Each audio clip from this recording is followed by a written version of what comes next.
Hi all, Christmas പരീക്ഷ മികച്ച രീതിയിൽ എഴുതിയിട്ടും ഉത്തരക്കടലാസ് ലഭിച്ച സമയത്ത് നിങ്ങൾ പ്രതീക്ഷിച്ച മാർക്ക് നിരവധി പേർക്ക് ലഭിച്ചു കാണില്ല. സോ എന്തൊക്കെ മിസ്റ്റേക്കുകളാണ് ആ പരീക്ഷയിൽ നിങ്ങൾ വരുത്തിയത്?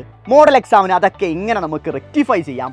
ഇനിയുള്ള 15 ദിവസത്തിൽ മോഡൽ എക്സാമിന് എങ്ങനെ പഠിച്ച് മികച്ച മാർക്ക് നേടാം എന്നുള്ള കാര്യമാണ് നമ്മൾ ഈ വീഡിയോയ്ക്കകത്ത് ഡിസ്കസ് ചെയ്യാൻ പോകുന്നത്. ഞാനിനി പറയാൻ പോകുന്ന കാര്യങ്ങൾ നിങ്ങൾ വരുത്തിയ മിസ്റ്റേക്കുകളുമായിട്ട് നിങ്ങൾക്ക് കണക്ട് ചെയ്യാൻ പറ്റുന്നുണ്ടോ എന്നുള്ള കാര്യം നിങ്ങളൊന്ന് പരിശോധിക്കുക. സോ ആദ്യത്തെ പ്രശ്നം എന്ന് പറഞ്ഞാൽ, നിരവധി മക്കളുടെ ഉത്തരക്കടലാസ് ഞാൻ നോക്കി വിലയിരുത്തിയ സമയത്ത് എനിക്ക് മനസ്സിലായ ഒരു പ്രശ്നമാണ്, ചോദ്യം പലരും വൃത്തിയായി വായിച്ചിട്ടില്ല. അതുമൂലം തന്നെ പലർക്കും മികച്ച മാർക്കുകൾ നഷ്ടപ്പെട്ടു പോയിട്ടുണ്ട്. അതായത് ചോദ്യത്തിലുള്ള ഗിവൺ ഡാറ്റാസ് എടുത്തെഴുതുന്ന സമയത്ത് തന്നെ പലരും തെറ്റുവരുത്തിയിട്ടുണ്ട്. സോ ആദ്യം നിങ്ങൾ ശ്രദ്ധിക്കേണ്ട കാര്യം എന്ന് പറഞ്ഞാൽ, ഈ പറയുന്ന കെയർലെസ്നെസ് മൂലമുള്ള മിസ്റ്റേക്കുകളൊന്ന് ഒഴിവാക്കുക. സെൽഫ് എറേഴ്സ്, അതായത് നമ്മുടെ ശ്രദ്ധക്കുറവ് മൂലമുള്ള പ്രശ്നങ്ങൾ ആദ്യം ഒന്ന് ഒഴിവാക്കി കഴിഞ്ഞു വെച്ചാൽ വലിയൊരു പ്രശ്നം നിങ്ങളുടെ മുന്നിൽ നിന്ന് മാറിക്കിട്ടും. So first one is carelessness മൂലമുള്ള എറേഴ്സ്. അത് എല്ലാവരും ഒന്ന് ശരിയാക്കേണ്ടതാണ്. രണ്ടാമത്തെ കാര്യം എന്ന് പറഞ്ഞാൽ, സെക്കൻഡ് വൺ, ഏറ്റവും പ്രധാനപ്പെട്ട കാര്യം എന്ന് പറഞ്ഞാൽ, പ്രസൻറ്റേഷൻ മൂലം പലർക്കും വിചാരിച്ച മാർക്ക് ലഭിക്കണമെന്നില്ല.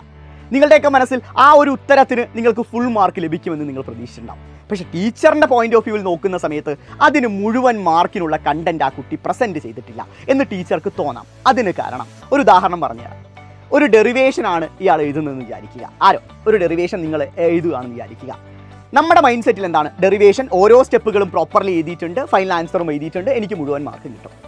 പക്ഷെ അവിടെ മേ ബി നിങ്ങളൊരു പടം വരച്ച് കാണണമെന്നില്ല. അങ്ങനെ പടം വരച്ചാലും ആ പറയുന്ന വരച്ച ഡയഗ്രാമിനെ പറ്റിയുള്ള ഒരു ബേസിക് ഇൻട്രോ നിങ്ങൾ ആ പറയുന്ന ഡെറിവേഷന് മുൻപ് നൽകി കാണണമെന്നില്ല. പലരും അങ്ങനെയാണ്. ഡെറിവേഷൻ എന്ന് പറഞ്ഞാൽ റോ ആയിട്ട് ഓരോ സ്റ്റെപ്പുകൾ നമ്പർ വൈസ് ഇട്ടുകൊണ്ടിരിക്കും. അതിനപ്പുറം നിങ്ങൾ എന്താണ് ഡിറൈവ് ചെയ്യാൻ പോകുന്നത്, അതിന് അടുത്ത് നിങ്ങൾ വരച്ചിരിക്കുന്ന പടം അല്ലെങ്കിൽ ഡയഗ്രാമിനെ പറ്റിയുള്ള ബേസ് ഇൻട്രോ നിങ്ങൾ കൊടുത്തിട്ടുണ്ടോ? എന്തൊക്കെയാണ് ആ ചിത്രത്തിൽ സൂചിപ്പിച്ചിരിക്കുന്നത്? ആ ചിത്രത്തിൻ്റെ അടിസ്ഥാനത്തിൽ എന്താണ് നമ്മൾ ഡിറൈവ് ചെയ്യാൻ പോകുന്നത് എന്ന കാര്യം നിങ്ങളിൽ പലരും എഴുതി കാണണമെന്നില്ല. സിമിലർ വേ, ഇപ്പോൾ ഒരു ന്യൂമറിക്കൽ ക്വസ്റ്റിൻ്റെ അടിസ്ഥാനത്തിൽ പറയുവാണെങ്കിൽ, ആ ക്വസ്റ്റ്യനിൽ എന്തൊക്കെയാണ് ഗിവൺ ഡാറ്റ, അതിന് നമ്മൾ എന്തൊക്കെയാണ് കണ്ടുപിടിക്കേണ്ടത്, അതിന് നമ്മളെ സഹായിക്കുന്ന ഫോർമുലാസ് ഏതൊക്കെയാണ്, ഈ കാര്യങ്ങളൊന്നും എഴുതാതെ നേരിട്ട് ആൻസറിലോട്ട് സബ്സ്റ്റിറ്റ്യൂട്ട് ചെയ്യുന്നു, ഉത്തരം എഴുതുന്നു. അങ്ങനെ എഴുതിയിട്ടും പലർക്കും മുഴുവൻ മാർക്കും നഷ്ടപ്പെട്ടു പോയവരുണ്ട്. ആ ചോദ്യത്തിന് മുഴുവൻ മാർക്കും നഷ്ടപ്പെട്ടു പോയവരുണ്ട്. സോ രണ്ടാമതായിട്ട് നിങ്ങൾ ഏവരും ശ്രദ്ധിക്കേണ്ട കാര്യമാണ് പ്രസൻറ്റേഷൻ എന്ന് പറയുന്നത്. മൂന്നാമത്തെ കാര്യം എന്ന് പറഞ്ഞാൽ പ്രാക്ടീസാണ്. കാരണം സൈലത്തിൻ്റെ സൂപ്പർ 16 മാരത്തോൺ ലൈവും കണ്ട ചോദ്യങ്ങൾ അതുപോലെ ചോദ്യ പേപ്പറിൽ ആവർത്തിച്ചപ്പോഴും പലർക്കും അത് എഴുതാൻ സാധിച്ചില്ല. ഈ ഡെറിവേഷൻ ഞാൻ കണ്ടു പഠിച്ചതാണ്, ഈ ഡെറിവേഷൻ ആ പറയുന്ന ലൈവ് ക്ലാസ്സുകളിൽ കണ്ട് നിങ്ങൾ പഠിച്ചിട്ടുണ്ടാവും, അത് അതുപോലെ എഴുതാൻ സാധിക്കുമെന്ന് ചോദ്യക്കടലാസ് തുറന്നപ്പോൾ നിങ്ങൾക്ക് തോന്നിക്കാണും. പക്ഷേ അതൊന്ന് എഴുതി വരുന്ന സമയത്ത് പലർക്കും അത് പൂർത്തിയാക്കാൻ സാധിക്കണമെന്നില്ല. അതിന് കാരണം പ്രോപ്പറായ പ്രാക്ടീസിൻ്റെ തന്നെ കുറവ് തന്നെയാണ്. ഒരു ഡെറിവേഷൻ ഒരിക്കലും ഒരു സിനിമ കാണുന്ന ലാഘവത്തോടു കൂടി തന്നെ പഠിച്ചെടുക്കാൻ സാധിക്കുന്നവരല്ല ഈ ലോകത്തുള്ള ആരും. ഒരിക്കലും ഒരു വൺ ടൈം വ്യൂ കൊണ്ട് ഒരു ഡെറിവേഷനിലുള്ള മുഴുവൻ സ്റ്റെപ്പുകളും അതുപോലെ മനഃപ്പാഠമാക്കി എഴുതാൻ സാധിക്കുന്നവരുമല്ല. സോ ഡെറിവേഷൻസ് ആണെങ്കിലും എന്ത് കൺസെപ്റ്റുകളാണെങ്കിലും നമ്മളിത് എഴുതി തന്നെ നമ്മൾ പ്രാക്ടീസ് ചെയ്യണം. അല്ലാതെ ഒരിക്കലും നമ്മളാരും അത്ര സൂപ്പർ പവേഴ്സ് ഉള്ള ആൾക്കാരൊന്നുമല്ല.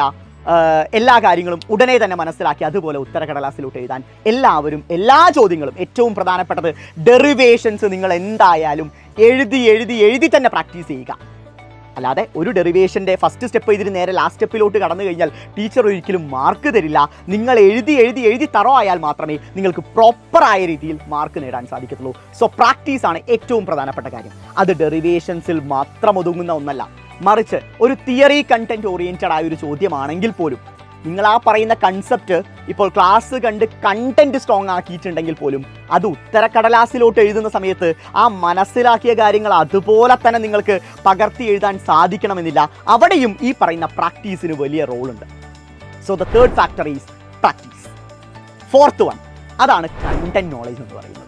കാരണം ഇവിടെയുള്ള ആരും, അല്ലെങ്കിൽ ഈ പറയുന്ന ചോദ്യക്കടലാസ് ഇട്ട ആ പറയുന്ന പെർട്ടിക്കുലർ പേഴ്സൺ ഒഴിച്ച് ആർക്കും ഏത് തരം ചോദ്യമാണ് വരുന്നത്, എന്താണ് എക്സാക്ട്ലി ഇന്ന ചോദ്യം വരുമെന്ന് പ്രെഡിക്റ്റ് ചെയ്യാൻ സാധിക്കുന്ന ആരുമില്ല.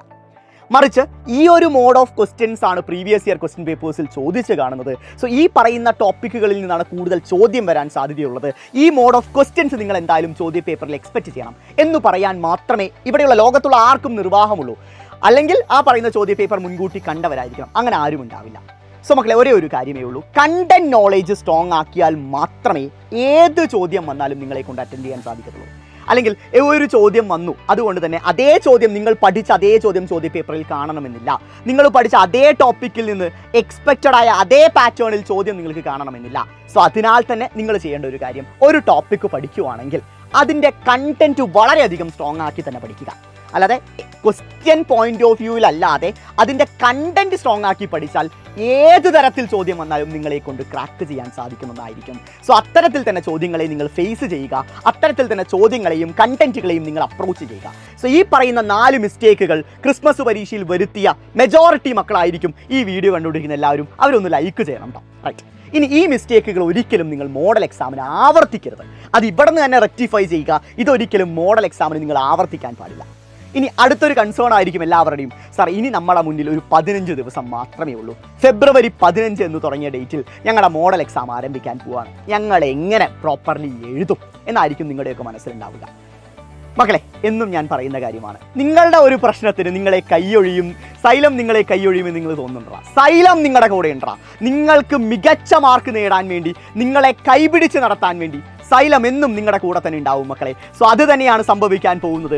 ഈ വരുന്ന ജനുവരി 31 രാത്രി കൃത്യം 7 മണിക്ക് സൈലത്തിൻ്റെ മെഗാ ലോഞ്ച് വരുവാണ് മക്കളെ. ഇനി അങ്ങോട്ടുള്ള ദിവസങ്ങളിൽ എന്തു പഠിക്കണം, എങ്ങനെ പഠിക്കണം, എന്തൊക്കെ പഠിക്കണമെന്ന് നിങ്ങളെ മനസ്സിലാക്കി തരാൻ വേണ്ടി. സോ ഈ പറയുന്ന ലോഞ്ചിൻ്റെ കാര്യം നിങ്ങൾ മാത്രം അറിഞ്ഞാൽ പോരാ, കേരളത്തിൽ +1 +2 പഠിക്കുന്ന മുഴുവൻ മക്കളിലോട്ടും ലോഞ്ചിൻ്റെ വിവരം നിങ്ങളെത്തിക്കണം, സൈലമിയൻസ് ആയ നിങ്ങൾ എത്തിക്കണം. സോ എങ്കിൽ മാത്രമേ നമുക്ക് ആ ഒരു പവറിലോട്ട് വരാൻ സാധിക്കത്തുള്ളൂ. സോ നിങ്ങൾ കൂടെ ഉണ്ടാവുമെന്ന് പ്രതീക്ഷിക്കുന്നു. മുഴുവൻ സൈലം ടീമും നിങ്ങളുടെ കൂടെയുണ്ട്. മോഡൽ എക്സാം നമ്മൾ എന്തായാലും പൊളിച്ചിരിക്കും. സോ ലോഞ്ചിൽ കാണാം.